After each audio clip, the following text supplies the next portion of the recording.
Greetings and salutations, friends, and welcome back to Truthseekers. I am your host, as always, Stephen Cambion, bringing you some of the strangest mysteries on the internet.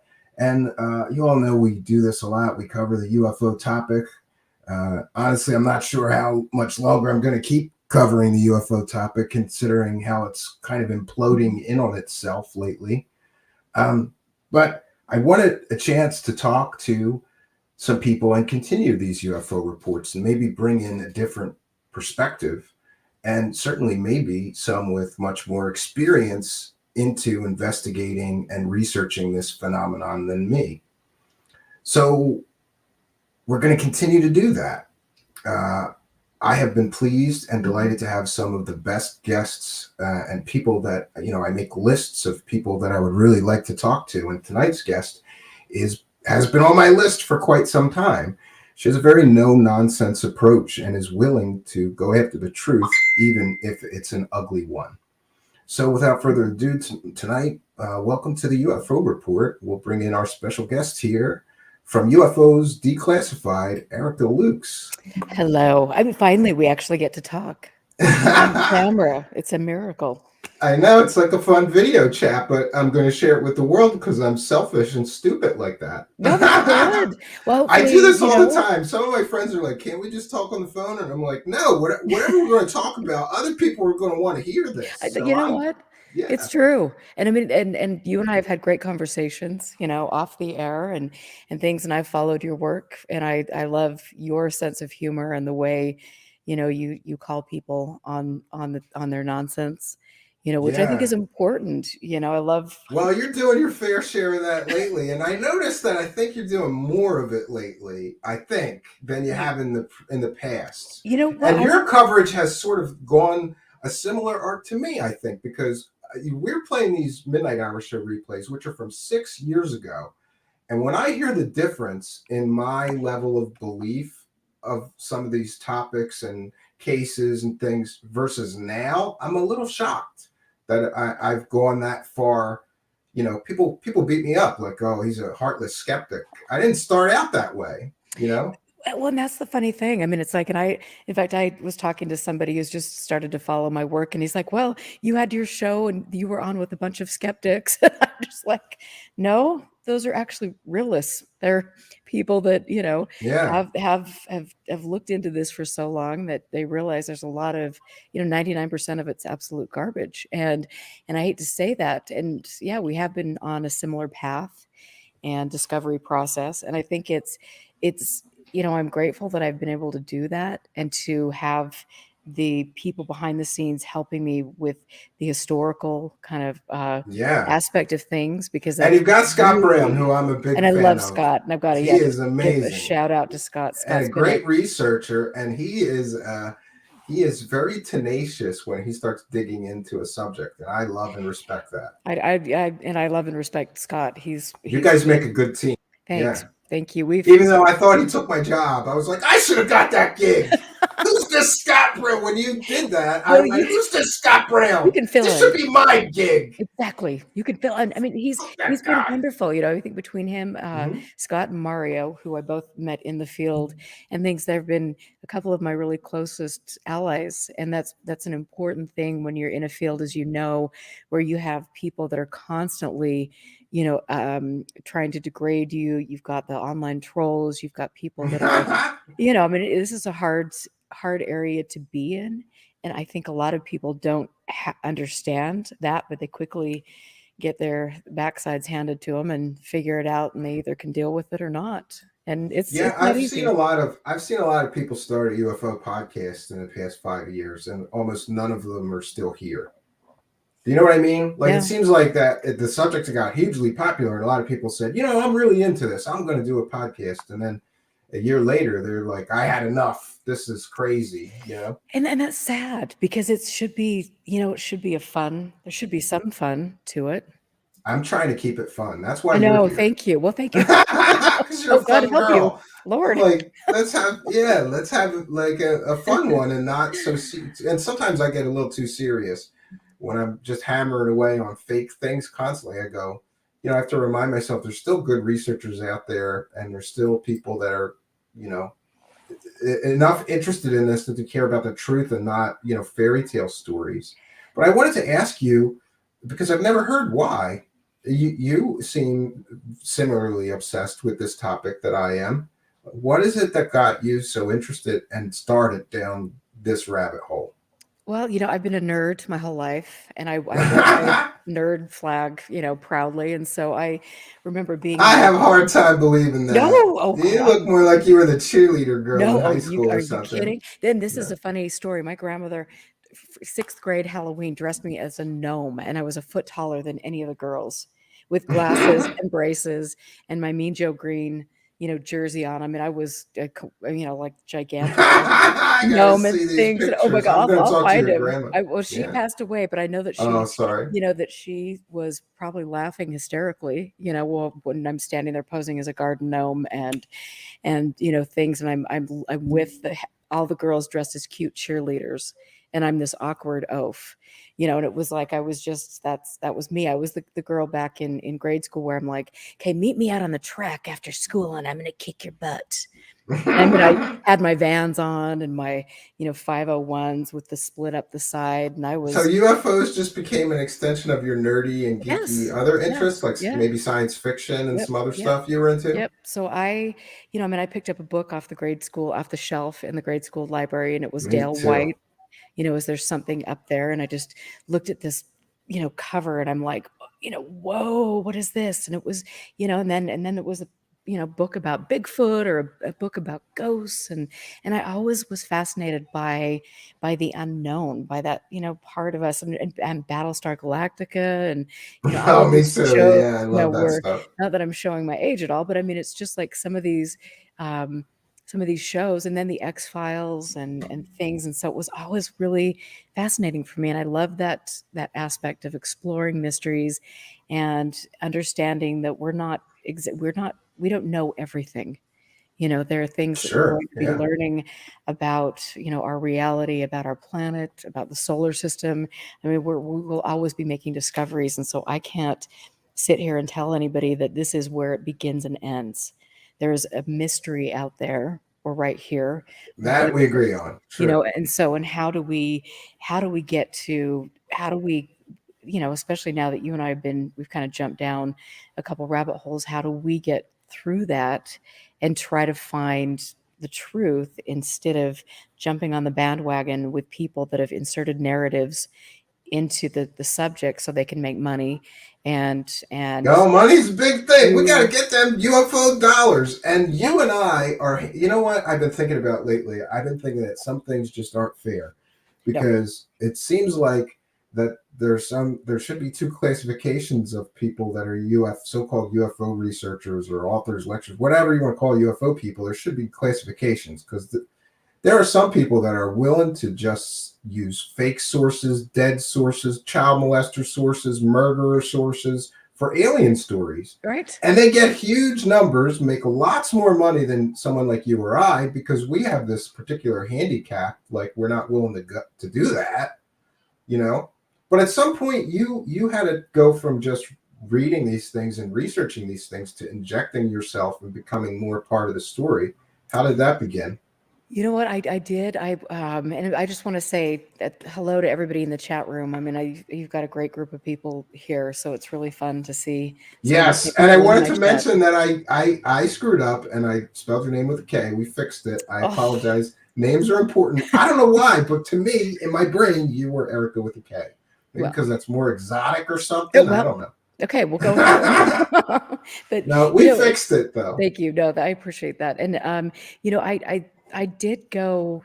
I mean, I used to love. I mean, there was a period of time when I loved, the paranormal. I mean, I went to the Whaley House, 15 years ago when I rented the whole thing, and I Oh, took that's a group amazing. of my friends. This is when they were still doing this. Took a group of my friends, and the tour guide locked us in there and said, "Good luck." Turned off the lights, and I mean, we just had a blast. And so I love, and I went over to Ireland. I had to go over there for some business to England. And then I went to Ireland with my girlfriends and we stayed in all the haunted castles down the middle of Ireland. And so we were in Leap Castle, we were in Kennedy Castle, and I was Oh, that's cool. I would love talking. to go Oh my there. gosh, it was so much fun just to hear the stories, but then to hear, well, we actually did this for tourism, to get people to stay Yeah. at the hotel and So we things. just made all this stuff up about the ghosts so people will come and So, stay here. That's it that's was what some of them are. it was pretty funny, but he was honest and different. I mean, so I appreciated that. But I mean, I thought that was a fun, fascinating thing. And then in 2013, I had a series of strange sightings over the Salt Lake Valley, and I wanted to know what that was about. And so I became active in MUFON. And then I became the state director for MUFON, and then I Well, I forgive you. resigned. You know what? Hey, I have repented and done all that I could do. But I mean, I began very quickly noticing in MUFON, first of all, in Utah, there was a lack of data, which I found very interesting. And Elaine Douglas, who was the state director before I became state director, she passed away, but she had experienced some things. She felt like that she was being monitored. She was also doing a lot of digging into Robert Bigelow and digging into MUFON's connection with Bigelow. And that was a very interesting thing. So I took over for her, and I noticed that there were cases that were missing. Cases had been changed. I wasn't being told, if I would ask Jan Harzan, okay, what have you done after 50 years with all the data? Where is it? What have you guys done? Well, I mean, it was nothing.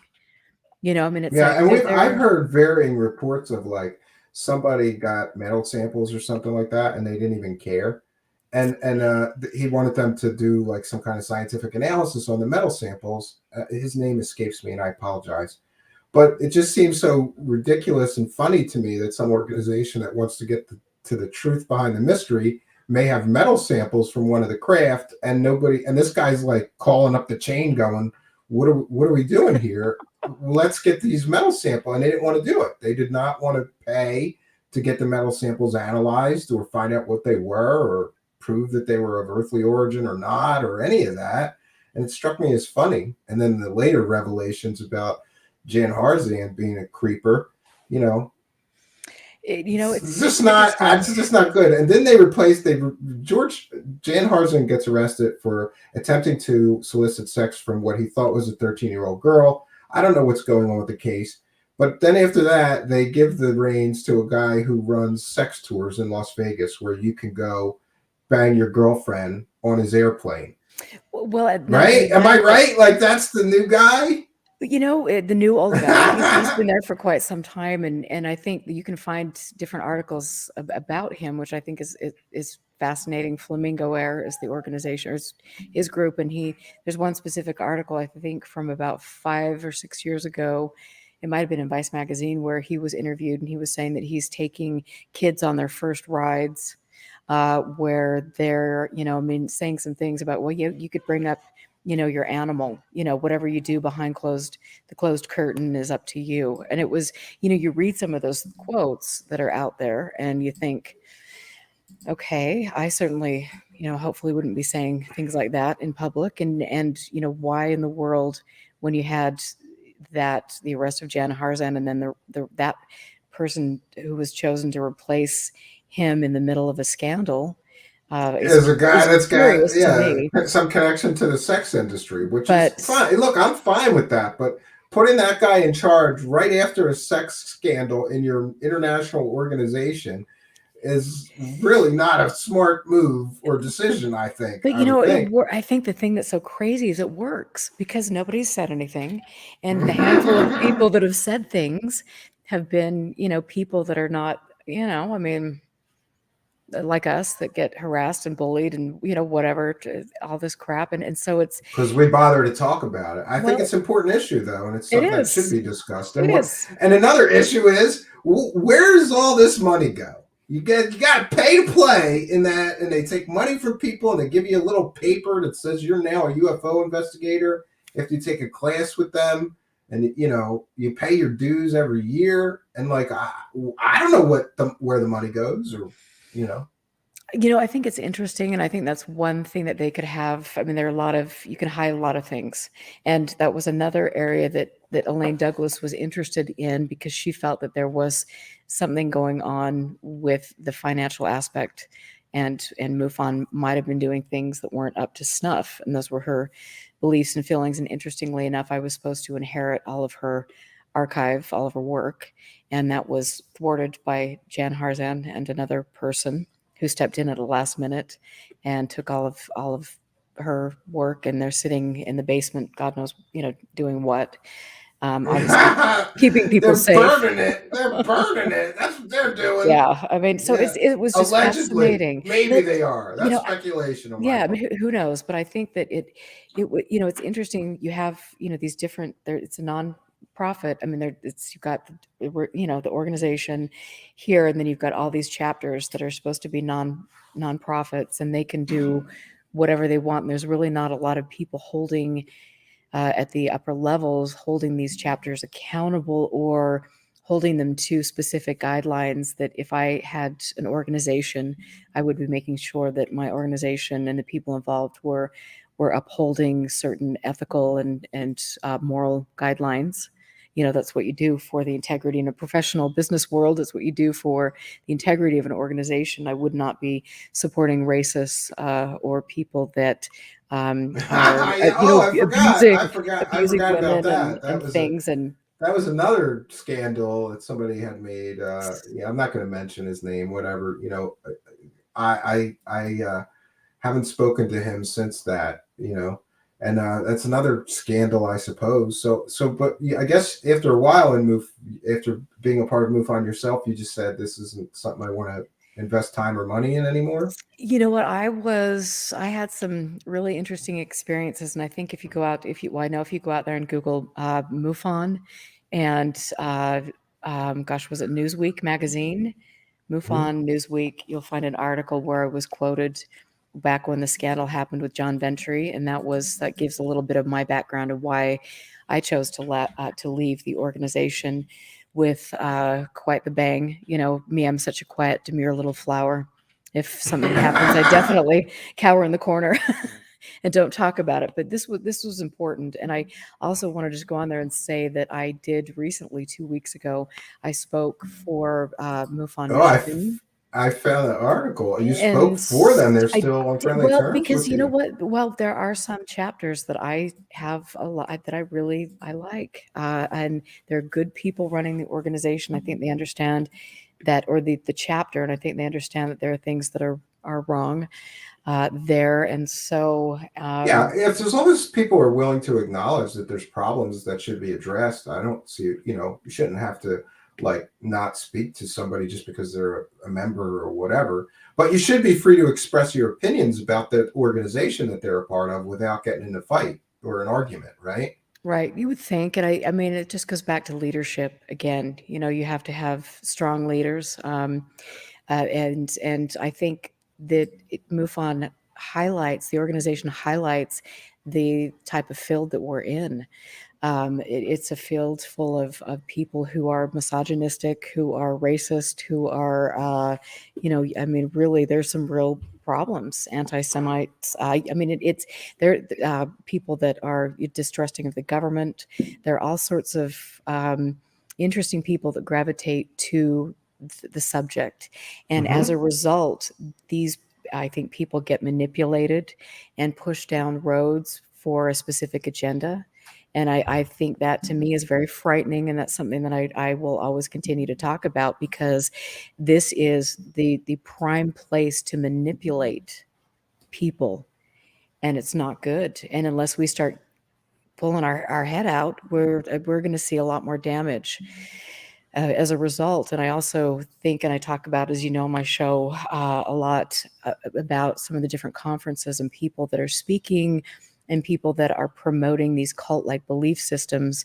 And you have people that have had sightings that are very profound and traumatic, and they're struggling to make sense of what they've seen, and they end up, like some of us, we end up turning to the UFO community, and the UFO community is full of people that maybe have mental illness, and Yeah, you know, that's a sad truth of some of I this mean, it stuff. really You it know, is really I know sad. that you get some of the same kind of emails that I get for people that want to tell you their story, and some of it is like, please, seek a mental health professional. There's Well, and a it's targeted individuals kind of right, fall in, right, and and it these. is sad. I mean, and to me, Mhm. it's like when I go to when I was still on the speaking circuit, because now I'm on the B list, not even the B list. I'm way down there. Um, but you Yeah, but go. have you heard of UFO Hot? Because I got to tell you, if you've been to a UFO conference, it's a different world there, and I have. I mean, I have, and I used to what are you speak. talking about B list? You got to be A list on everyone just because, No, no, no, no, have you because seen some of these people that are in there talking? well, No. trust Ugh. me, I have. I have. I've been on stage with them, and I think some of them are good people. But I think for the most part, it's a collective group of people who have made money off the subject, off of spinning narratives, and off of creating an atmosphere that is really unhealthy. And like I mentioned, you go to these conferences and you see people who've had UFO experiences, and they're there to try to understand. And here they are being pushed into a conference room where every morning at 6:30 you're going to do a daily meditation and a group hypnosis, and then the people there, the people there are going to tell you that you are special, that you have that you are receiving messages from benevolent space brothers and things, and that you're here to save the planet, but yet make sure you don't wear a mask and make sure you don't take the vaccine. And so it's Oh, like, we don't talk about that on my okay, show. sorry. No, it's okay. I think that'll No, get by. no, But no, don't but do it again. okay, no, Please, I won't. AI algorithm gods. Oh god, We support sorry. those things. No, We no, are no, speaking no, critically but of the no, nutters. right, exactly, and I think that's the thing that is, Yeah, there's this. this weird subset in there that Oh my somehow god, weird. infiltrated, and It's and always been there. It has always been there, and I it's will all tell well. you. I would think you see, I did a sort of just in my own mind analysis of these issues, and just decided that a lot of these people are very distrustful of the government. Right. So it's almost natural that they would be against something that the government is telling you to do, even if science supports that this is probably for most people a good idea. You know, and I've never understood the coverings, because to me it's like it can't hurt. If it can't hurt, I'm okay with it. I Well, still to this day, even though they're not required in my area, if I'm going indoors anywhere, I put one on.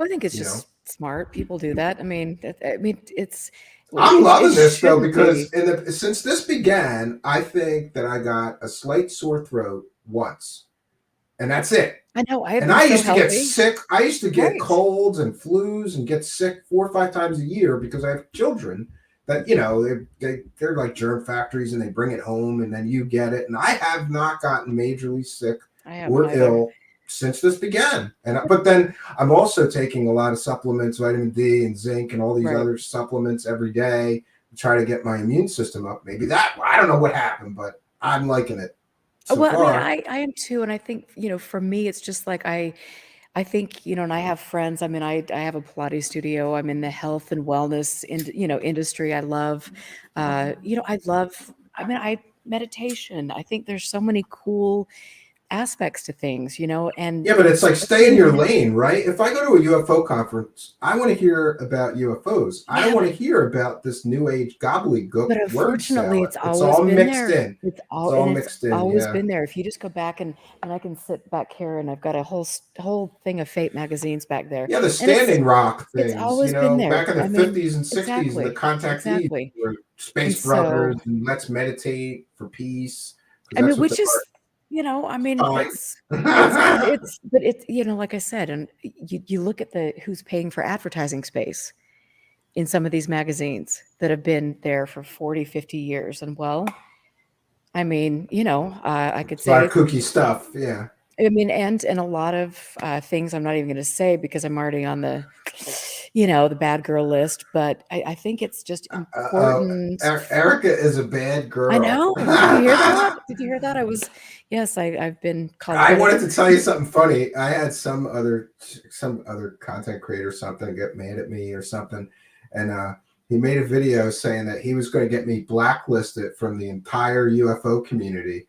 And I felt like saying, like, do you know who I am, bro? Like, is that a I am the threat? Like, we're blacklist. Are you gonna kidding? I'm already the black sheep of this thing. It can't get any worse for me. Wow. Keep Wow. talking. What a Like, threat. You must have been I know. scared. I So know. scared. Well, And we've I just got want to say, Alien Girl, I think you rock too. So just Yeah, we were love just you. had her last week, and I'm happy to say that we helped her get a little bit of a bump. I'm not taking much credit for it, but she got over her 1,000 magic YouTube Nice. numbers that she needed to get. So congratulations to Alien Girl, because I'd like to see more women involved in this and more female perspectives. I At would the risk too. of getting every time I say something like that, somebody shows up in the comments going simping much, like some nasty, oh, I got called the soy boy too for hosting women here. So Soy there's boy. there's that, and anybody that knows me, What does that even mean? it means that you're like, you eat a lot of soy, I guess, and you're like a feminist male, and I don't know, Oh, okay, it's okay. it's Sorry, really taken me derogatory. it's taken me a It's the minute to process that because derogatory it's so term. Yeah, it's stupid. definitely derogatory term. And I'm like, Oh, okay, I jeez, thought I come did something on. good inviting women as well as men here. We're Right. not Go get a big like I don't truck and check tell me how it is. I don't check anybody's private parts before booking them here. So I don't know if I gotta ask permission, right? Well, it just goes to show how many weirdos, bored people, YouTube. I mean, And I don't I know don't want to what. I put you on mean, the spot, but we have to talk about some of this Angeli stuff because people want an update, and this could be a quick one. So people are people are posting somebody's, and I'm kind of upset, not upset or angry at anybody, but people are literally doxing some person who at first what there was a confirmation that that was the person, and I spoke to him and I believed that was the person that she's referencing, and now people are posting names and addresses and locations, and she's saying no, that's not the right mountain, and doing a 180 on many other things. So I don't know what to think of the story and how it's progressing, but I do want to mention, if you're one of those people posting some guy's address on Twitter, maybe don't do that, because you don't know what kind of nutters you're going to draw to his home. That's his home, first well, of and all. and yeah, and you wouldn't want people doing that to you.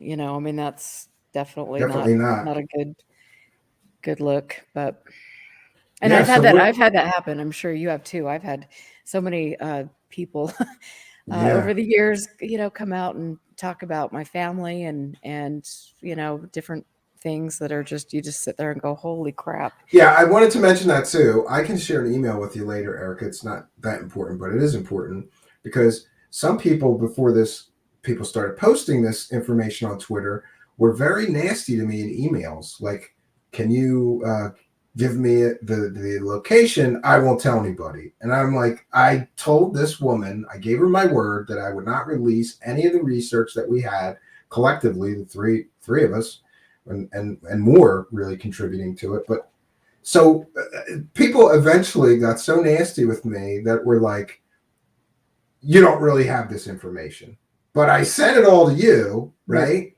Before the interview. So just for verification, this information is real, and I had it before the interview, Right. correct? Right. So then we get now to, is it the guy or is it not the guy? And people are finding other guys that may be the guy, but so far no one matches any of the things she talked about insofar as owning a construction company, being very wealthy, and being and owning a mountain on his property. No other matches, not that close of a match. There's people that other people have found that own a construction company, but that so far there's no proof that those individuals own a mountain. So what do you make of all this back and forth? And is this the guy? Is this not the guy? There's You other know, people, by the way, television producers that are threatening to fly drones over, or are flying drones over, for all I know, these people's property. And I don't know about the legalities of that. you know what? I will tell you that I have had so much of my own personal stuff going on. that I have not paid attention, Yeah, I have to because talk to Scott too because he has some more information and yeah, and more developments and yeah, I have not, that's not been my bag because I just, for me, dealing with the skinwalker stuff and how that's affected my life personally yeah, and we can get into seeing, that. We all have our focus, and that seemed to yeah, be a big so focus of yours. And that was, and it will be because there's something rotten in Denmark there, rotten in Roosevelt, Utah. But tell us a little bit that's about why been you my believe that focus. there's. Tell us a little bit about your research into this. Why you believe that there's something rotten there? Because I, from some of the things that I have found, and this has never been my focus. I've always went, yeah, you know, Indian reservation right nearby, all these mountains, maybe seismic activity, maybe magnetic anomalies causing hallucinations. Maybe there's Maybe something people really bring up a bunch of crap. Yeah. maybe people making up a bunch of stories. Maybe there's something to it, but I don't see a billionaire studying it for years and then selling it as a good indication that there is a genuine phenomenon there worthy of keeping the place. Why did he offload it? Well, I don't see a billionaire buying the property and doing absolutely nothing to study it. And not only that, but creating a myth known as Skinwalker Ranch now. I mean, what happened? There was no equipment there. There have been I thought they were nothing. studying it. I thought I mean, Bigelow's well, people maybe were. I'm not quite sure what they were doing other than But pretending we like don't they have were. no release. We don't have any release data Well, I for. can tell you if I had right over here by me, or I've got a stack this big of the reports during the BAS days from the security guards and other trained military professionals that were there. And if that's the best that we've got to offer after 22 million, then we are totally in trouble, and we should be asking for an investigation to look into what happened at Skinwalker Ranch. And I will say that I think that there absolutely is something shady going on. There was no equipment. You can hear from the testimony of Dr. Eric Davis. You can hear from all of the people that were involved that they were never given good equipment. The cameras that were there, what, 5 or 6 of them? The Some potato of them, cameras. yeah, I mean, they were Yeah. fake cameras installed by security guards. The cords were cut early out of the gate, so you could never get any information. But yet, you have a lot of people that are making money. And let me just ask you, if this is a secretive study of something and we are keeping it out of the public, then you don't write a book about it. You don't And have a they're writing a book website and about it. You don't profiting have from it. all Yeah. of these people coming from all over and, hey, I mean, spinning this myth. And let me just say too, yeah, the Dino Beaver, Charles is bringing up, which I just love the Dino Beaver, but you don't. I mean, it's like, and then I've been thinking about this. It's like we have people that you've got the Skinwalker uh, legend mythology from the Navajo, and people are. In my last show, people were a little upset because I was talking about this with relation to the new book, Skinwalkers at the Pentagon. Mm-hmm. Um, my Yeah. my my eye roll should just say it all there. But you've got the fact that I mean, it's like here you are. Oh, you're disrespecting Native Americans and their beliefs in skinwalkers, but yet then people turn around and say, you're not supposed to even be uttering the name Skinwalker because that can bring all of this evil upon you. And it's like, well, then why didn't you talk to Bigelow, Kelleher, and Knapp and ask them why they're using Skinwalker if this is so bad to utter the name? They're shining a big old light down here to welcome in shape-shifting beings. So why are people not questioning that? I mean, it's like That's a good point. Yeah. the whole thing is just, the more you step back and look at it, you just think, really? Are you kidding me? And Yeah, I'd like to remind people that it was right. It was $22 million that they spent as a taxpayer dollars, right, mhm. on researching this ranch full of lots of myths and stories, but most of these claims, it's all, from what I've heard and experienced, it's all just stories, right? Well, Like a myth, exactly what you're saying. They've created their own myth. I mean, and it's so hard because I know that there are places, I've studied these places, I've been to these places all over the world where you have certain types of phenomena that are allegedly taking place. And I think for me, perhaps that area, somebody really good with marketing, somebody who was a really good storyteller, knew how to go in and take a little bit of this mythology here and Yeah, add the Indian these mythology to right it. so I'm sorry, Native these American. it, Pardon me. yeah, Please don't cancel me. Native and American mythology gets folded into that, right? but right, well, I mean, you've got Local that. legends gets folded into Right, right, this. and then you've got, this, these all of this other stuff, so it was really a great myth that was created, it was perfect marketing. I mean, you couldn't have done a better job to put a place on the map and to have it decade after decade make money for a few people, and Lord knows what's happening. And are they using that as a cover to do things that are maybe a little bit more nefarious? Or is it a place where potentially, or the area, are they testing non-lethal weapons?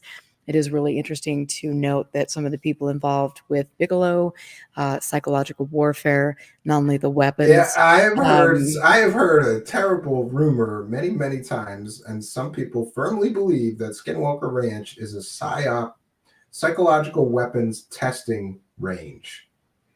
I can And believe maybe it, given that's where some of that $22 million went. Let's see what happens to these people when we show them this or this, you right. know? I mean, it very well could be. That's something that I've thought about, especially when you look at the OSAP, the solicitation sheet, and what they were doing with RF weapons, all of these things. I think it's, that, and we have a huge military presence in Utah. I mean, we have the one of the biggest concentrations, largest concentrations of military and defense contractors in the country here. So would we need real life places to test things? Or could again that just be another myth inserted into the narrative to make money for people? To bring in, like with Dulce, maybe bringing in people into a community for tourism. How can we, there's we're dying, a town that is losing money because some of the natural resources are drying up. So how do we generate revenue? I guess create a place where people are walking up to a gate and getting their selfies taken. It has become something of a tourist attraction for sure. If Right. people, I know somebody that happened to be driving cross country and they made a point to stop there and do the selfie in front of the gates. Well, I mean, This is me at Skinwalker Ranch. I mean, trust me, and I've been there and done that multiple times. And things. And so I totally get it. But I think, it's an interesting thing. And I think there's a lot going on. Could they be putting things out there and then seeing how people react like it's a live action kind of role play thing? So, and then you get into social media groups and you say, hey, I saw this at Skinwalker Ranch. And then you watch everybody, their little wheels turning, and we're going to go out there and then we're going to report this. And then, Get a new TV show, new book well, I deal, mean, it's like new documentary. you're studying people's behavior, and that But is I think it's important when we talk about, so $22 million of taxpayer money was spent on this thing. If we add in, it's got to be a few $1,000,000 that people have made selling the myth of this place. So we're talking about, potentially, I don't know, $25 million sunk into this thing, and I don't know what we have to show for it, except somebody made an awful lot of money on TV shows and book deals and documentaries, well, and then you right? have some of the people that are involved now in up in that area who have families who are holding political positions, who are there's a huge thing, the Uinta Basin Railway, where they're building this big the infrastructure to take the resources away from there and transport them somewhere else. It's been very controversial and things, but there are people who benefit from that financially, who are involved with the ranch and things. And so you've got to, not just only the fact that you've got this paranormal myth and people potentially making money off of books, you've got the fact that there are things going on in the area with industry, and deals that are being made, and people that are serving on the governor's economic advisory board who I mean, all of a sudden you've got all of this money being pumped into that area. You have COVID funding that went into helping to support businesses up there that were only open 3 months out of the year, when other small businesses in Utah who were struggling did not receive the PPE funding and things like that. And so you've got a lot going on behind the scenes. And it isn't just about the paranormal. This is very political. And like I said, I think it's Yeah, it's been interesting. it's a Pandora's box when you start getting further and further down the rabbit hole, because if you just take an outsider's perspective and just like watch the documentaries about it or the television show, you go, well, maybe there's something interesting happening here. But it is just a form of entertainment largely, because we never get to any data or any conclusions, because you got to keep it going to keep, we're going to get a new season of the TV show. We're going to get another book deal, maybe a new documentary, because, and isn't it interesting, this book, what did you think of the revelations about OSAP is the one that had all the funding, and ATIP, who Lou Elizondo worked for or headed, depending on who you ask, or had no involvement in, depending on who in the government you ask, had no funding at all? Are they kind of throwing shade on Lou Elizondo and the story so far that we've been told? Well, that very well could be. That shade is I mean, there Well, should it be seems to me some. somebody's lying. Either this Jerry person and George Knapp are lying about the sequence of events that Lou once described, or Lou Elizondo is lying. I don't think that they can both be telling the truth, but I've heard Lou in interviews speak very nicely about this other person. But I don't know if that's some form of deflection, because he knows that they almost caught him with his pants down, because he's the source of the New York Times article. He's the source of these videos getting released. He's been profiting from the release of that taxpayer-owned property in the form of this video ever since it was released. I don't know about the ethics and morality of that. Like, I mean, because the example that I think is like, what if somebody in the intelligence community okayed the release of a video from Desert Storm showing whatever, attacks on civilians or whatever, and then he quit the government, and then he profited from the release of that video for the next 5 years. He wrote a book about that video. He got a TV deal. Would that be an ethical thing to do? And I don't think so. That's just my personal take on it. I don't think so. And I don't think anybody that really had, I mean, was as embedded in the government. You just don't sign your life away and make oaths to go out and kind of pull some of this stuff that we see.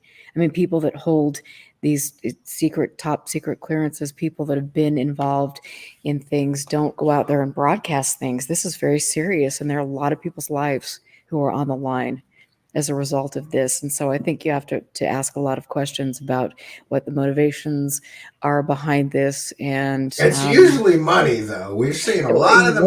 If you follow the money, you go, oh, that's why he released that video. That's why he got that video released, so he can make some money off of it later. And then, I think the funny thing is when you also go out there and you really strategically listen to the things that these people are saying, and you hear the way they're using specific words, specific phrases. You've got to distrust the government. We need to rise up. We need to, yada, yada, yada. I mean, it's about, again, promoting a conspiracy culture, a culture that is distrusting the government. And then we can, oh, hey, I might be thrown in the hat to run for office. I might be doing, all of this, stuff. And then I might get a speaking tour on all the UFO conference circuits. I might get a book deal. I might get, and I wanted to ask you, because you've been studying this phenomenon for probably longer than me, and you have some understanding of how things work here. And like, I've never understood something with these former government people suddenly, finding religion, I guess, or morality, and saying, I've been one of the people keeping these secrets, but I'm going to bring about disclosure. I'm going to tell everybody the truth about those aliens, even though I never really do tell the truth and, cite my NDAs when it's convenient to. Like, we've been taught that the government has been keeping this thing secret for 70 years. But now suddenly we're supposed to believe that a bunch of people that were formerly parts of this cogs in the wheel of this nightmare machine are suddenly going to come to the table and bring us the truth. And I have a real problem with this. I do too. I mean, as far as I'm concerned, if Jeremy Corbell is the bringer of disclosure, then just I am going off world. Get me to that freaking jump room where I can go to Mars tomorrow, because it's like, that's just not working for me. I mean, if there was something truly at play here, and there was a disclosure happening, we wouldn't have the people coming forward that are coming forward to talk about it. This would be far more serious, and they certainly wouldn't be going to conferences with different people that have been promoting a bunch of garbage for 30 years. So yeah, I just got in trouble on Twitter because I did open my mouth about somebody did a UFO crash retrieval panel with UFO Jesus. And I just said, nothing says serious and credible research like having UFO Jesus on your panel to talk about UFO crashes. Like, it's such a circus anymore that I just and the circus ringleaders are the ones that are winning at the game because they're just out there giving people the circus, right? well, and this is why my puppet show is currently in production. I've already done mine. I know Did you you ever see have. the one? Yeah, I did. I've I done did. mine. And You got it. It's I great to mean, blow off steam and it's fun. well, I've got Make some fun of things it. going on, because it's just getting like, you can just see, it's like the Wizard of Oz. You've got this, little man behind a curtain who's appearing to be much bigger, and all of the flying monkeys, and I mean, I it's need just, more flying monkeys on my show. I'm putting some oh in. And Lord, but people accuse me of running the circus, and I just want to point out in my defense, I'm not running the circus. I'm just becoming a part of it slowly. Okay, so well, and I mean, it's funny. It's like I mean, I have, if you go back and you listen to my very first show and you follow my work, you can see a very candid and painful process of me going progression, through yeah. this, where I supported these people. I was believing, I was like, go move on, and blindly following, because I felt, honestly, that this, that there was something so cool. And I'm a supportive person. I want to give people the benefit of the doubt. And I do. And sometimes that is to my detriment, obviously. But I've learned so much, and it's all out there. Go back and listen to it. I'm not a skeptic, but what I am is an intelligent human being who has learned and who has seen and who understands and has a beautiful archive. And I can look back at the history and see the same grift being repeated. And interestingly enough, it's like, It's a wow. time loop. David I Wilcock's mean, talking about time loops right now while he's pitching the same yeah, a garbage little now more that he was pitching Fauntleroy. 10 years ago. He was Right. pitching the same garbage 10 years ago, you Well, and know? I have to say that some of these people I've been at conferences with, and I've seen um, some of Shenanigans. You've seen the oh shenanigans. God help me. There's not enough freaking therapy to get over some of those things, whatever. But I think, for me to be, there's one specific moment that really had an impact on me. I was speaking at a conference, and I was, lovely time. I was sitting there with the only Black man in ufology, who I love and who's been on my show. But we were sitting there and he was speaking, but we were sitting back there, and I was with my dear friend Craig Lang, who has passed away. He was an abduction researcher from MUFON. And there was a fellow, Jordan Sather, who is, I don't even know if he's still doing stuff, but he was kind of Oh, brought yeah, he in, is. He's still under around. Yeah. the new age kind of thing. And he was there, and I had asked him, what are you And we don't doing? say that letter of the alphabet here, Oh, just so you know. We just say the alphabet conspiracy. okay. YouTube doesn't like that either. Oh dear. Oh, shizzle. Yeah, I know what conference you're talking about, though. It was like a Contact in the Desert that he got invited to speak at, Well, it right? was a different one, Oh, a but I different, mean, I smaller one, was, yeah. yeah, I was there and I watched a beautiful presentation about health and wellness and all of these slides that were just gorgeous. I mean, I wish I could do a PowerPoint that was, that together. But it was interesting. Everything was black and white until you've got a scene of a crowd, and then you've got in color over to the bottom right a Nazi flag in color. And then, three slides later, there's a beautiful photo of Hitler with a quote, from Mein Kampf. And I'm just sitting there going, what is he doing, right? Yeah. I sat there. I mean, it made me so physically ill. I had to leave because I just thought,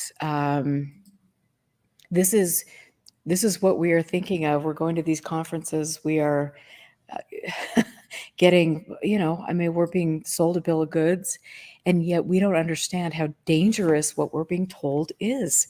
And when you look at the benevolent space brothers and you look at their hand signals and you look at the fact that there are these tall Nordics, with blonde hair and blue eyes who are superior, I mean, you've got to kind of step back and say, there's a problem here. And if we don't get that as grown adults, then I don't know what to tell you. Good luck. But it's Yeah, and I guess, concerning.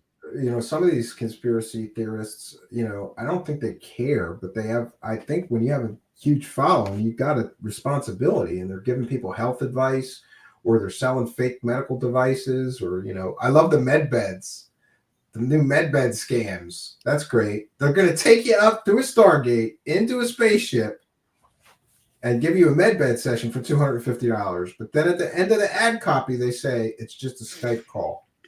So there's that. But yeah, these guys sometimes these people have huge followings, and I worry about their influence over people, especially when they're giving terrible health advice, or, giving health advice at all, or, this conspiracy mindset. People have been murdered over this because they get too deep into it, right? Right. I mean, people have committed suicide. There have been a lot of really negative things, that have happened. And I just think people need to be aware of that. There's a really, really, really dark side of this. And, if you're looking for love and light, for, God's sakes, run away. This is not the place. Yeah. No, it's not, and yeah. I love people like Corey Good. He's Earth's galactic ambassador. He was chosen out of everybody on Earth to be this super advanced intelligent species spokesperson on Earth.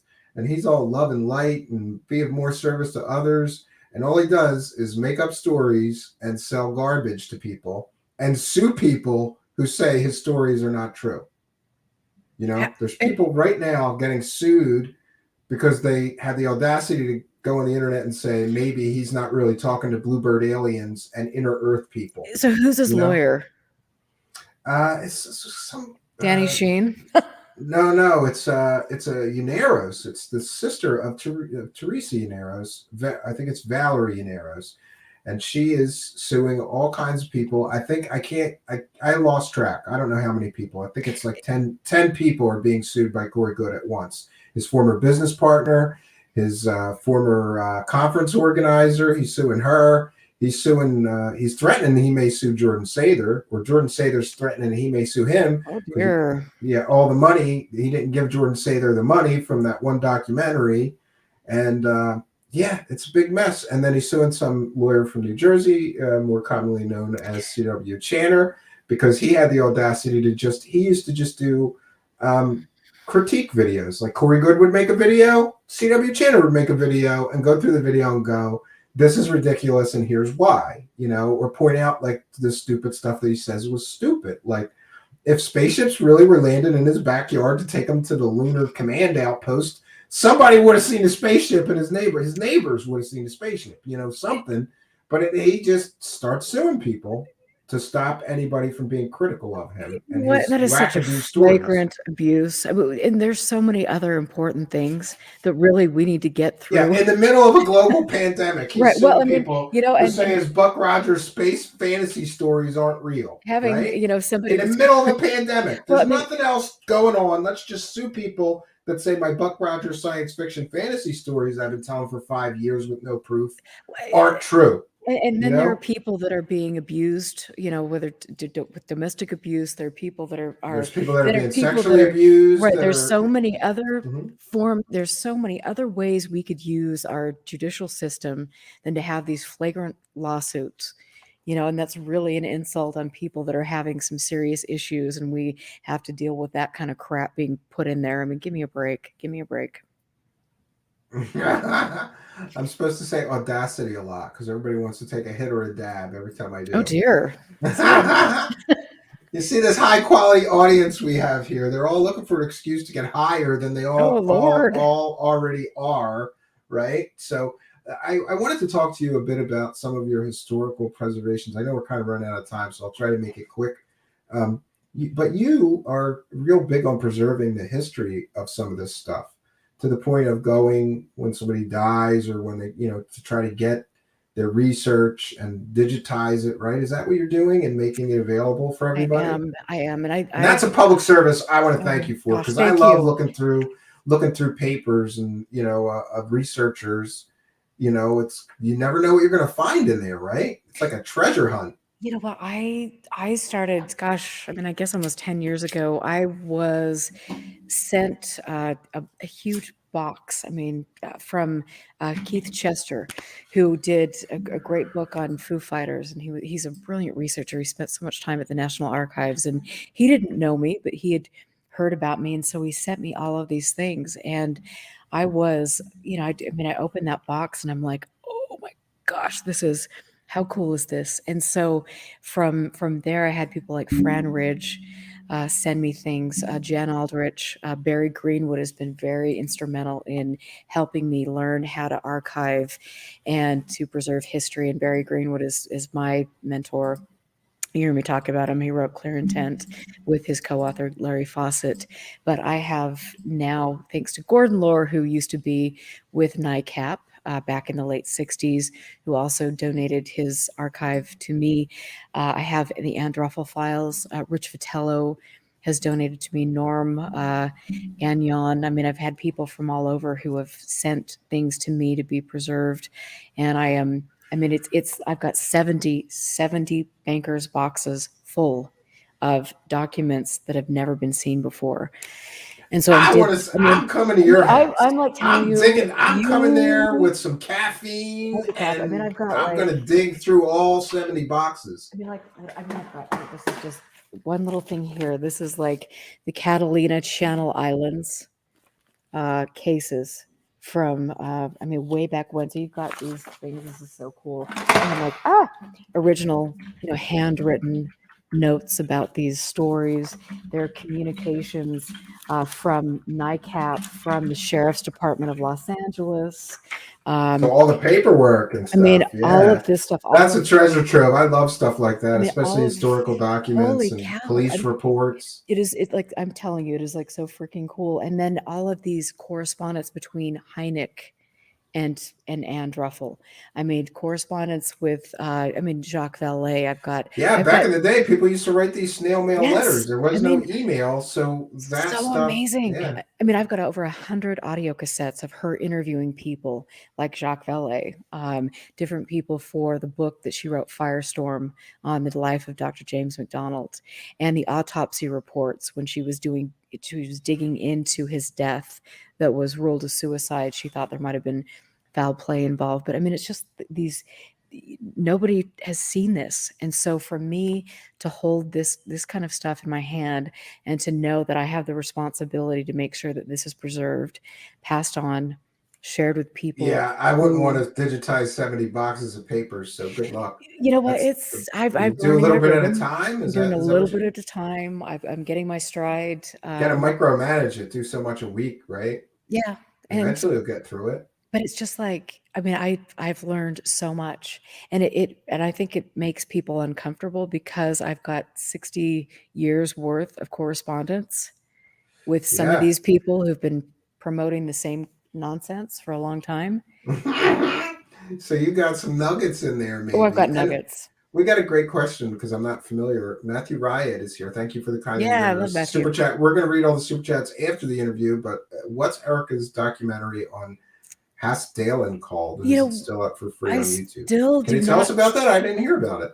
So I went over to Norway back in 2017 and went to this wonderful little Norwegian valley where they're doing the most amazing UFO research on the planet, 35 years plus. And they actually have scientists who are collecting data. And amazingly enough, their cameras aren't getting cut and things, and they aren't sending out dim-witted security guards to hide in bushes in their ghillie suits to scare oncoming people. It's actually Or pretend to scientific. be Bigfoot. I Yeah. mean, so it's actually a scientific process over there. And so I went over there and I filmed some of these things. And I do not, Matthew, I had bits and pieces of what I filmed over there. I don't have the whole thing out there, but I will get to that.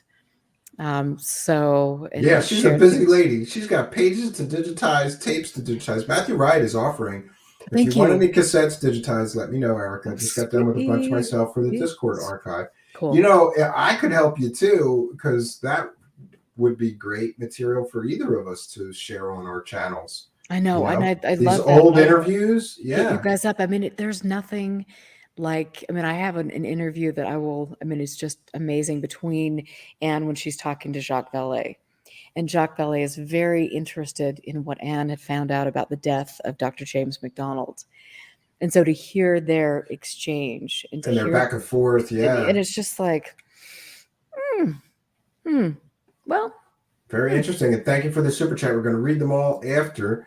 And, so you're very busy with all of this stuff, but I checked in with your show. I've been trying to keep up. I know you did this show on alien autopsy hoax.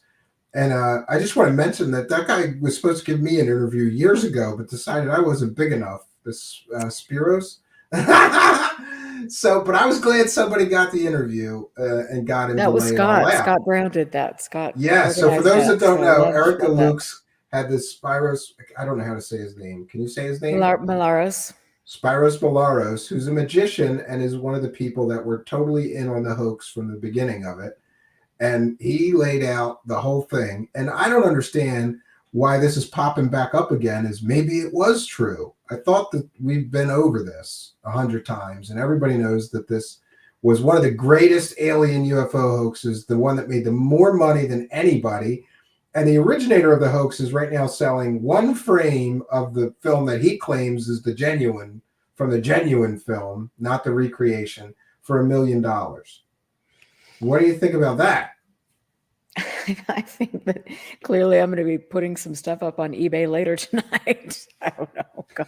Yeah, you might have some alien films around. I very well could. You just never in all know. those archives. Yeah, and clearly it's just people are buying ridiculous. it. This guy feels like, I feel like that was a completely greedy move, because like, how many millions of dollars did that guy already make on this hoax? It's been proven to be a hoax. Everybody knows it's a hoax, and then he's still going to push one last payout he wants to get on this, and then retire. He even said it. He did an interview. He's like, "Yeah, I just want to get this last bit of money, and I'm going to retire." This is my last. This was his last dance, I guess. But it was funny. Well, I mean, and he's still working it. He's still making money, and CalCorp did, a lot of investigation on that and things. So, I mean, it was, it's the whole thing is such a trip. But I guess, like I said, when you go back and you look at the core group of people that have been promoting this narrative and different narratives that keep on going and keep on going, it's just like, oh my gosh, it's ridiculous. Well, you're going to have to help me answer this one, because I'm vaguely familiar, but not very much. Any thoughts on the 2019 Bainbridge Island Tic Tac event?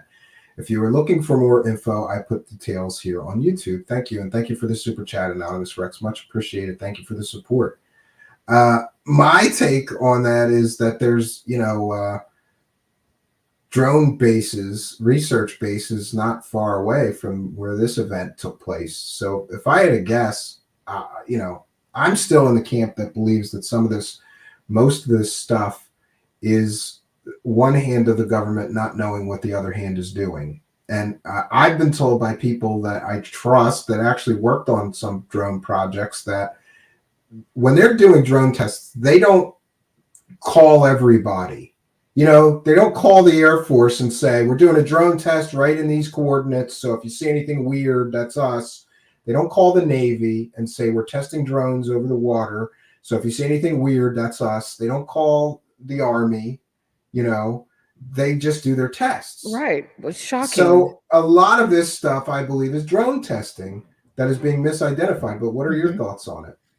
I think you're absolutely spot on that. I mean, of course, there are things that are being tested, and there's only a handful of people that know about it. That's just called, security. Yeah, I don't see anything in the footage or any data that supports the argument that these things are performing maneuvers or doing,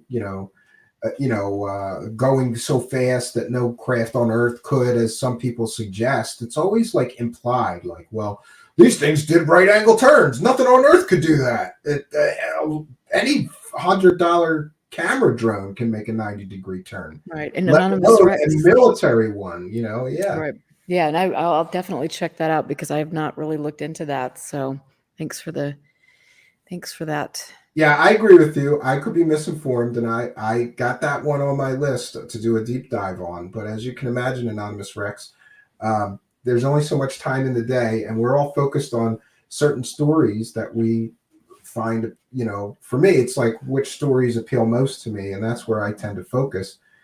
I'm going to check out your YouTube channel, and I suggest everybody else do, because if you have more information, I would be happy to see it. And I want to remind everybody that we put Erika Lukes' UFOs Declassified channel is in the description of the video. UFO Classified. UFO Classified in the description, but your channel address is in the description. So I apologize for that, but it's definitely, you guys should definitely go and subscribe to her channel. Her and Scott do an amazing job, and I'm really impressed by their coverage and by their objectivity, because so many people in UFO land, they lose all objectivity, all discernment, and everything's aliens, everything's proof, disclosures coming in every minute. If you like my coverage and you want to hear someone else, I think that they do a great job of providing this balanced coverage, and let's get to the truth regardless, even if it's an ugly truth, because Erika's not winning any popularity contests right now, giving people that truth, and that's not fair. You know what? I'm definitely not, but I guess the one good thing is there are people that are reaching out to me that are paying attention, that are mainstream journalists, that are people from all over the world that, that are not in ufology, that understand that I'm doing something of merit. And, so that to me that's what I'm here for. So that's great. And I guess people who want to be on, in their little club and support people who aren't necessarily telling the truth because it makes them feel better, and maybe they get popularity points they didn't get in high school, then I guess, rock on. We all have our we all have our own shtick. But those people are what I commonly call the UFO circle jerk crowd. And that gets me in trouble. But I need to bathe in holy water after thinking about that one. But see, my whole premise is this: if you're a show host or podcast host or whatever, and you have one of these UFO celebrities on who has obviously used fake sources, child molester sources, murderer sources, dead sources that they couldn't have interviewed at the time they claimed to have interviewed them because they died 6 years prior, that you have a responsibility to ask those UFO celebrities those hard questions, right? And so many of these people don't do it. They do the UFO circle jerk. Just let them talk, praise them and all their excellent work for disclosure, right? Mm-hmm. And on goes the circle jerk, and we get nowhere. You don't do that. I want to make it very clear that Erika Lukes does not run UFO circle jerks on her channel. So we want to applaud her for that. There is no UFO circle jerking going on with Erika. So it's good. That's good to know. I don't mean to make you feel uncomfortable, but it is funny.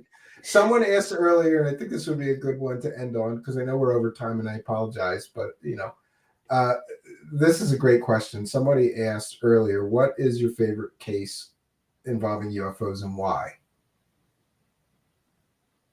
Not to put you on the spot, but what is your favorite case Look at me involving now, UFOs and why?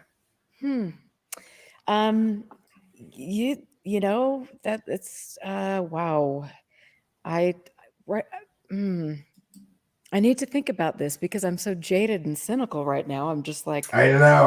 I just decided on Roswell and the Cash Landrum incident myself because those two haven't been disproven to my satisfaction yet as being, nothing to see here.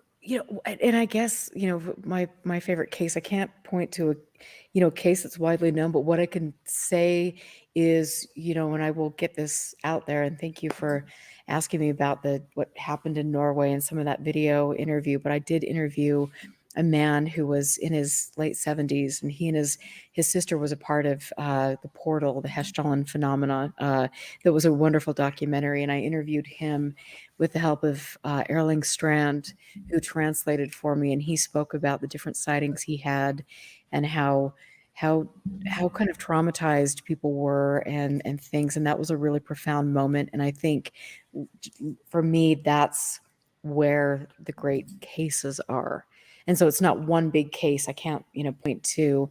Some of the lesser known ones are the most interesting to me because really it's new to me, right.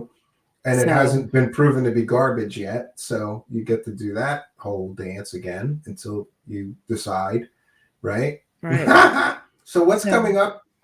What's coming up on your channel going forward? What do you guys have planned? Lord. I know you're not playing in any UFO circle jerks though, so thank you for that. Thank you. Thank you. But what do you guys? I know that Scott's always digging into something, and so are you. So I'm curious to see what you got. He's what pretty you got amazing. going on. I love Scott. Yeah, he is. I like him. Yeah. So this week I'm interviewing a fellow who just passed away. I mean, actually, I interviewed him 2 weeks ago. Thank goodness. He is a poet, a scholar. He worked in military intelligence and had a couple of very profound UFO sightings. Is an expert in the Native American culture here in Utah, and I interviewed him 2 weeks ago. Well, that's interesting. And so he just passed away last week. Oh, geez. And you interviewed him 2 weeks ago? Yeah, I did. Wow, that's bizarre. I am going to be, it was really bizarre, but it was a beautiful interview. He was such a lovely man, an amazing spirit. He had done beautiful work. He was LDS, and it was interesting to talk with him about his faith and about UFOs and the unknown and things. And so that'll be coming up this Friday. And I think that's, to me, to interview people like that and to get them preserved, it's their memory preserved. His last testimony of things. Right. Yeah. So that's, and I wanted to mention that we're doing these replays for my old audio podcast radio show. And this Thursday, we're going to be airing my interview with Stanton Friedman, which was made not long before he died. So that's another one of those interviews that most people haven't heard that one. So we're going to put it on the channel here. That's this Thursday at 8 p.m. And that I feel the same way about that. I talked to him privately off air a whole bunch of times, and he would always take my calls, and I was a nobody to him. He didn't know who I was when I first started calling him. He just had his phone number on his website, and I had questions about this or that, and he was always very kind to me. But then one day I got up the gumption to ask him for the interview. I didn't think he would do it, and he just said, "Sure, kid. What time do you want to do it?" And away we went. Saying that. Yep. Yeah. It was my last conversation with him was about Jeremy Corbell and things, and so just the kind of the Bob Lazar, the retelling of the Bob Lazar thing. So it was really interesting. So yeah, he told me something that not that long before he died, and he said, "I won't always be here to set the record straight. So some of you younger guys and researchers are going to have to try to keep these people honest." And he told me, and this stuck with me to today, he said, I know it's hard because people so desperately want to believe in this Bob Lazar or other stories, but the facts are the facts, and you can't argue with them. You can not like them, but you can't argue with them, kid. He always called me kid, which I That's miss. cute. But yeah, Yeah. it's funny, and I love, I think to me, whether I find the truth at the end of the day or not, it's that the intimate conversations I've had with people, getting people on Mm-hmm. the record and preserving that and a little bit about themselves. So hopefully other generations, other people can learn when they come into this. That's a really cool thing. That keeps me going. Yeah, and Sixth Sense is kindly sharing your Erika Lukes UFO Yeah, Classified thank you website. guys.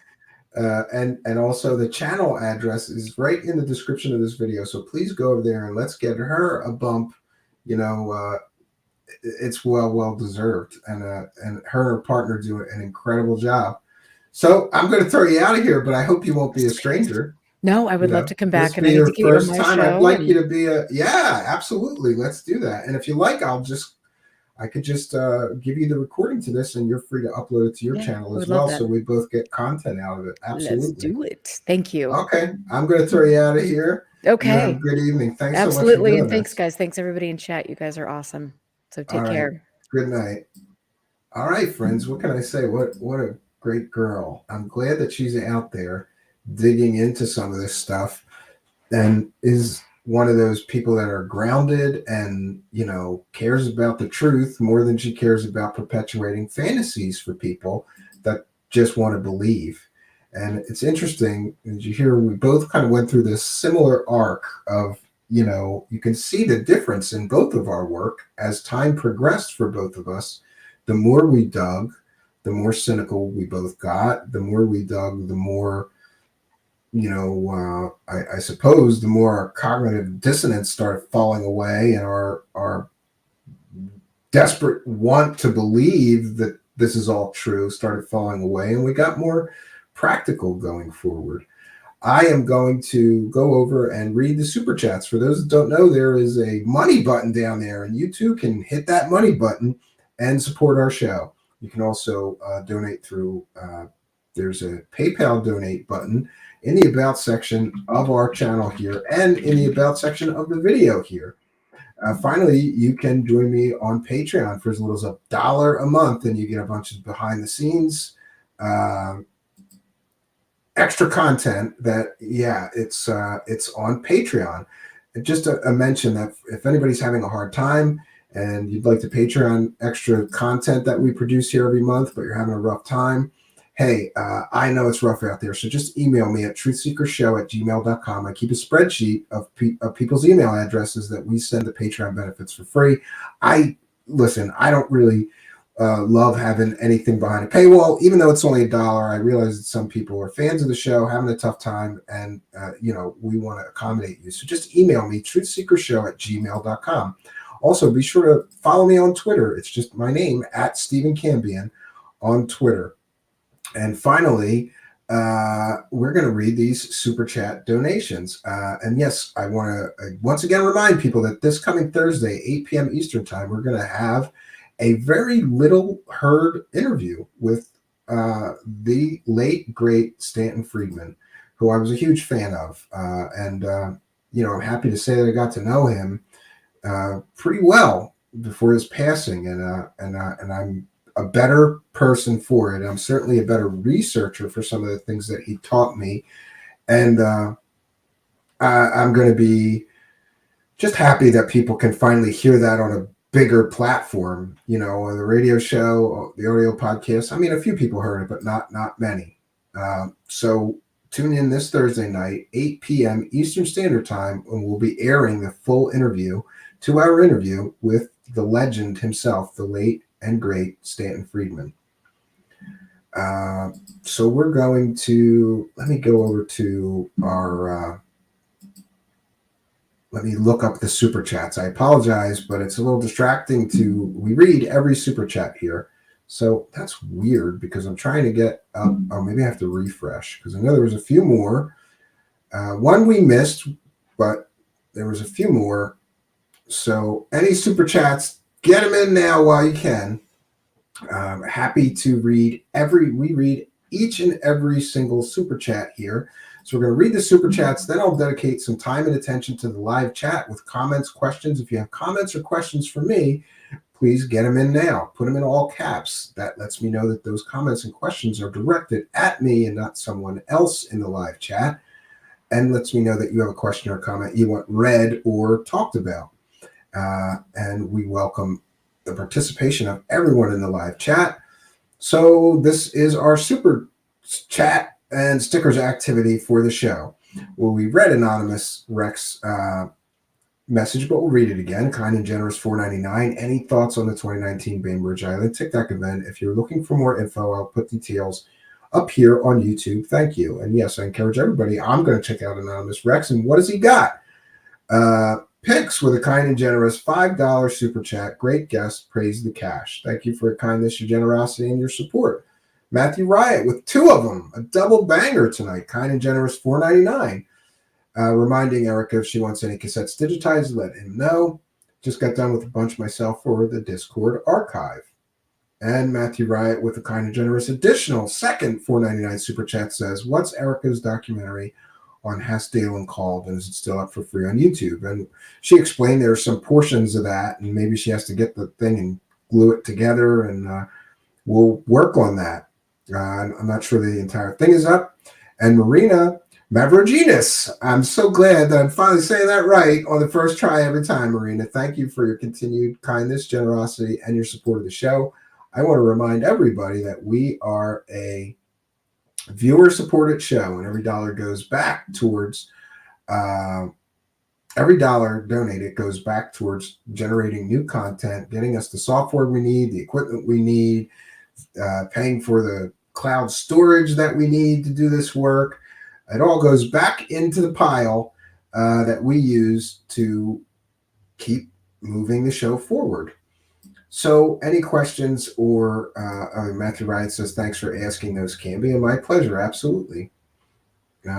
Rebecca Turner reminding everybody that YouTube's been weird all day. Every pop-up notification I got today, I got a 404 error when I clicked it. Anyone else have that happen? Have not heard that. Spooky reminding somebody to call into the show. That might be difficult because I'm not sure where my phone is, and it's pretty dark in here. In case nobody noticed, we got these weird lights going again. In fact, I got new weird lights. I really don't like with the software that we use that we can't do an animated background, because after all, it is a video show. And animated backgrounds are cool, but the green screen function in the software we use doesn't allow animated backgrounds. I'm working on a way of bridging in OBS and doing it that way. But until then, we're cheating and using these animated weird lights, which I'm a big fan of. Some people don't like the set this dark, but trust me, I am much more handsome in the dark than I am in bright lights. Okay? My mother always said I had a face for radio. And by the way, I want to remind everybody, if you're listening in audio podcast land, you are missing half the fun. Please do come over to YouTube, put Truthseekers in the search bar.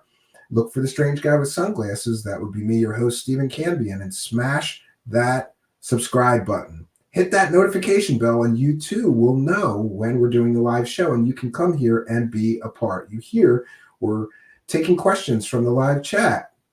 We are taking comments from the live chat. It's a very interactive show. If you're listening in audio podcast land, you get the show, which I'm glad that you're able to listen to there, but you're missing the live interaction.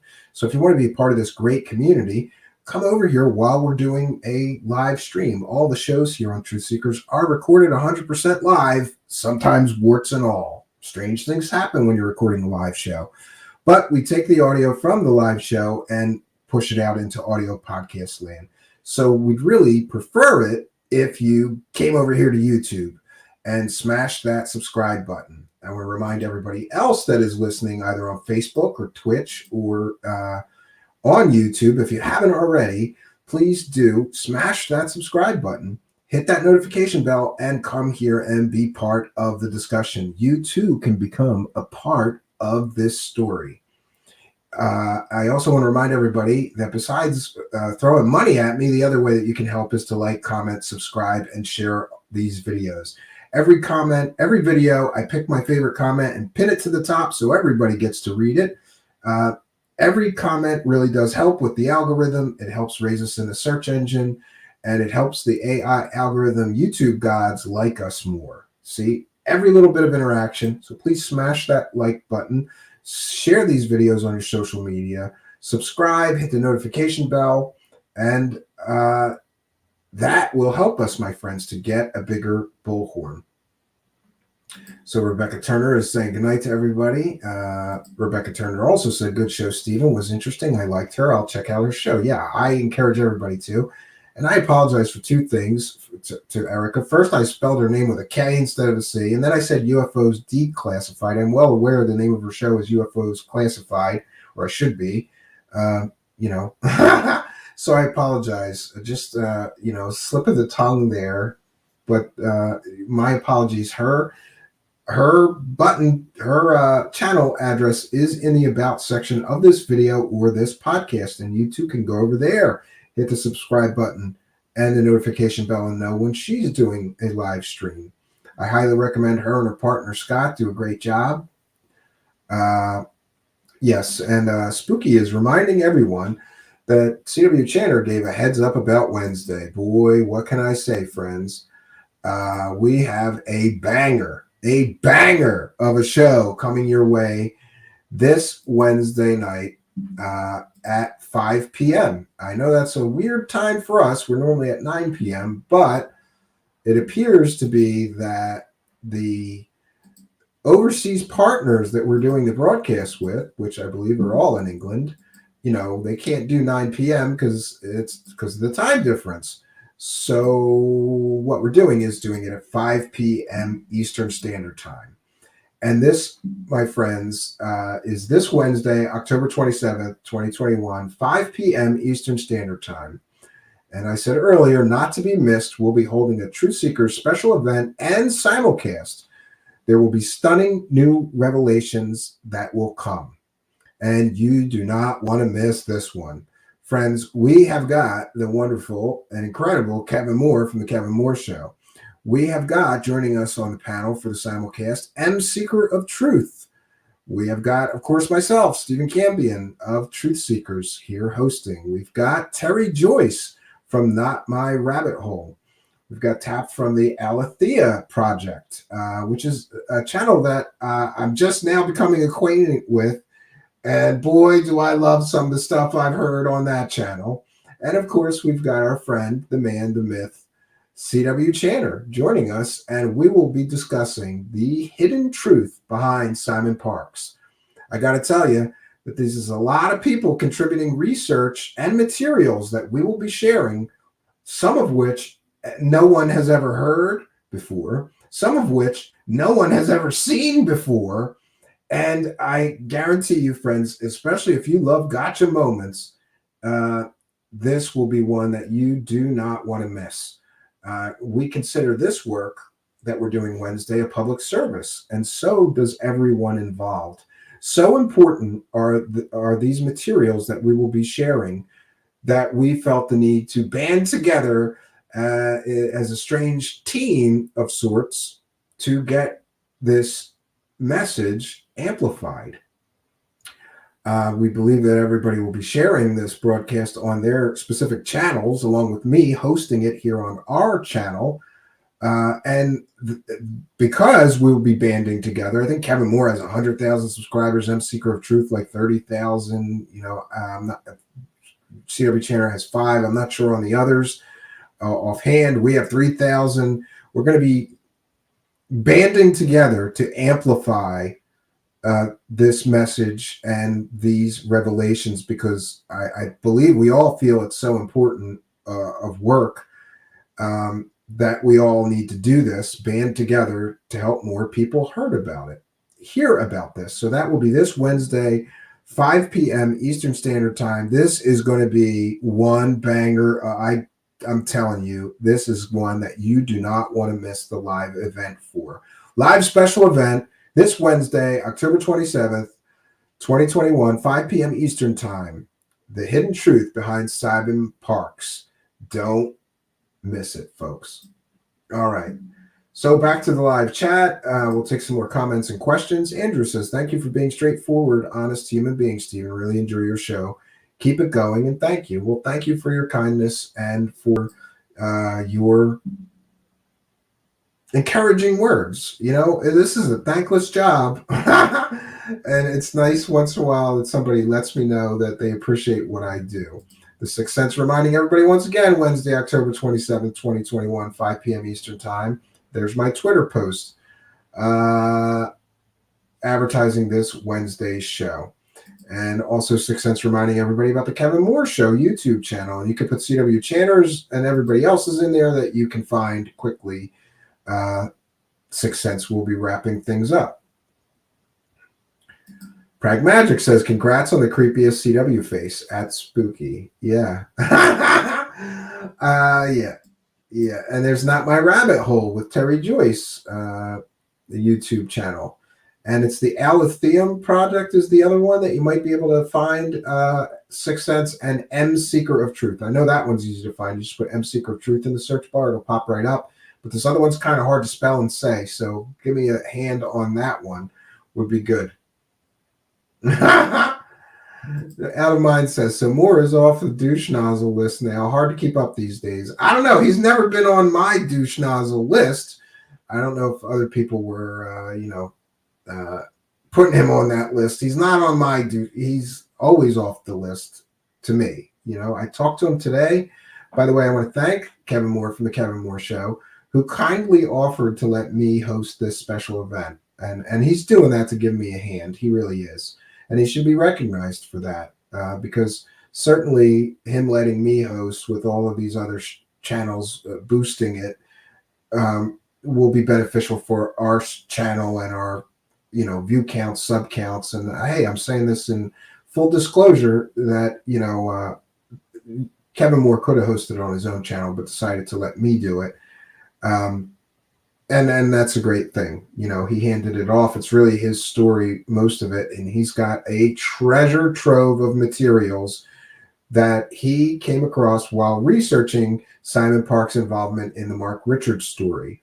And he thought that these materials and this stuff was so important that he wanted to put together a special event to share it all. And there we have M Seeker of Truth's channel, who will also be joining us for this special event this Wednesday night at 5 p.m. Eastern Standard Time.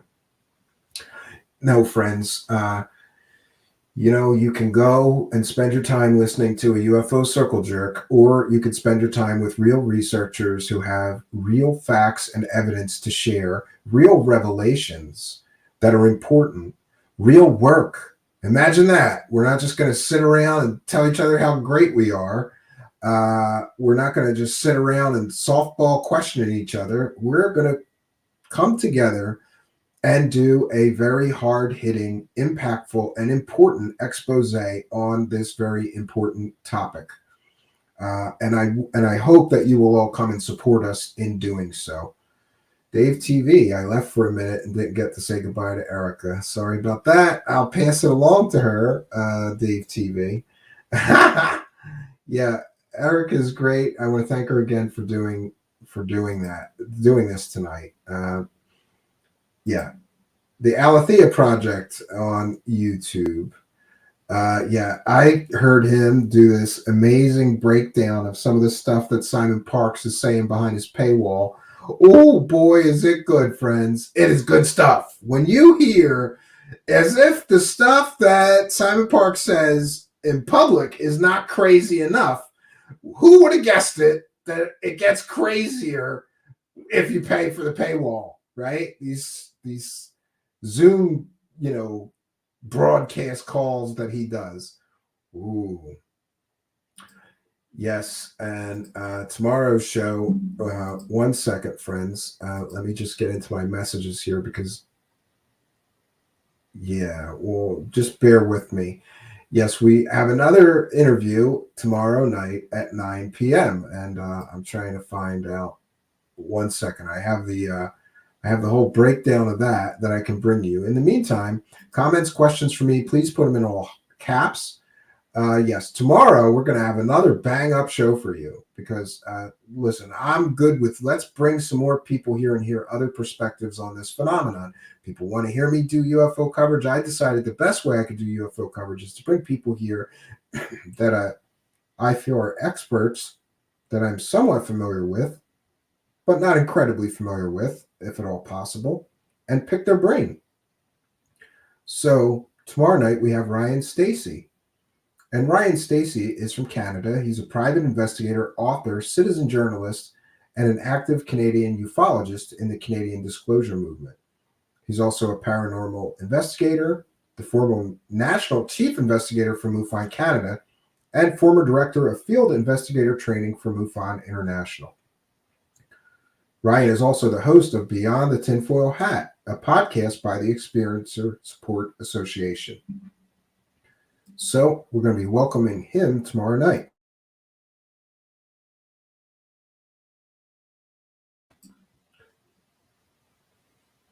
It's interesting, or will be interesting, to get some new perspectives into this thing. Our guest tomorrow night has been deeply investigating this phenomenon for quite some time, focusing most recently on the experiencers and the experiencer community. He does a sort of experiencer support network, and we're going to hear more about that tomorrow. So thanks for Spooky for reminding me to plug tomorrow's show. Yes, and there may be Spooky's putting me on the spot. There may be a show tomorrow. We're trying. Listen, I got to be honest. And Spooky, we should talk about these things off air before we talk about them on air. But here we are, so it's all good. I'm trying to get together another sort of quick analysis of some of the new claims that David Wilcock is making, which are very problematic. Essentially, David Wilcock is saying that his new hover car CEO, insider, who, by the way, ran an aviation company for 25 years, but hasn't managed to build one airplane in 25 years of running an airplane company. According to David Wilcock, that same guy built all kinds of spaceships, right? All kinds of spaceships. And that's what he's telling people. Apparently, David Wilcock is telling people behind his paywall, if you sign up for the $333 course, that his new insider, Ben, who's really just a failed aircraft company guy, who ran a failed aircraft company for 25 years and never turned a profit, he's telling everybody that guy built spaceships for the secret space program. Sure he did, David Wilcock. Sure he did. Whenever I could get that together, maybe tomorrow, maybe the next day. But yes, we're going to try to pull some more afternoon shows. And by afternoon shows, I mean 1 p.m. or so. You may have noticed that last week we picked up our output. And what does that mean? That means that we produced more content last week than we have in the history of the show. And we did that to see what would happen. And I got to tell you, it was more or less successful. I was sad to see that the very important show that I thought was very important on the opioid crisis did not do well. In fact, did about half of the average views of our other videos get. But I understand it's off topic. You know, other than that, I thought we had a bang up week. We put out a lot of great content, more interviews than ever in a week. And we're going to try to continue that trend for one more week. And then we're going to take a step back and decide if we're going to do 5 shows a week or if we're going to do 2 or 3 shows a week, whatever works best for the demand that we have. I would like nothing better. I would do 10 shows a week if I could, if there was the demand for it. But it really is a matter of supply and demand. We don't want to oversupply when there's not enough demand. So we're going to have to do this. We're going to do the full court press here for you guys for one more week. So worst case scenario, everybody that really likes the show gets a bunch of new shows. And then we go back to our old way of doing things, which is just a few live shows a week. But I'm hopeful that the numbers are going to, an analysis of the numbers with this full court press are going to reveal to us that we can indeed do the 5 shows a week and not suffer a horrific view loss in per video views, right? Yeah, so that's where we're at. That's the state of Truthseekers. And I also want to mention that I've so far for Patreon, I've posted 2 songs. I'm going to be doing the monthly video journal early, and we're going to try to fit in also a Patreon only stream, which is something that I keep failing at. But I'm determined we're going to pick a time and date, and I'll get it going. And that the link to the stream will be in the Patreon. But again, if you're really having a tough time, just send me a message and let me know, and I'll put you on the list to get the link as well. So that's where we're at, friends. Boy, there's a lot of stuff that I would like to talk about, but I don't want to cram it into this show. You know, lots of drama going on, and I don't know. You guys know I'm always honest, and I talk about these things very, very publicly. You know, if there's stuff going on and people are talking about X, Y, or Z, or but we'll save that for another time. It's been a very long day. I'm going to bounce on out of here. You always hear me say this, friends. I am always happy when there's an audience. And thank you for coming here tonight and being a part of mine. It has been my pleasure. No place that I would rather be than right here with you. So I want to thank my guest, Erika Lukes, and I want to thank everybody in the live chat for attending. Make sure that you do go check out Erika Lukes' channel. It's in the description of the video. Let's get her some new subscribers, friends. If you like my work, I'm promising you will most likely like her and Scott's excellent take on things. So until next time, friends, my name is Stephen Cambion. Good night, and God bless all of you.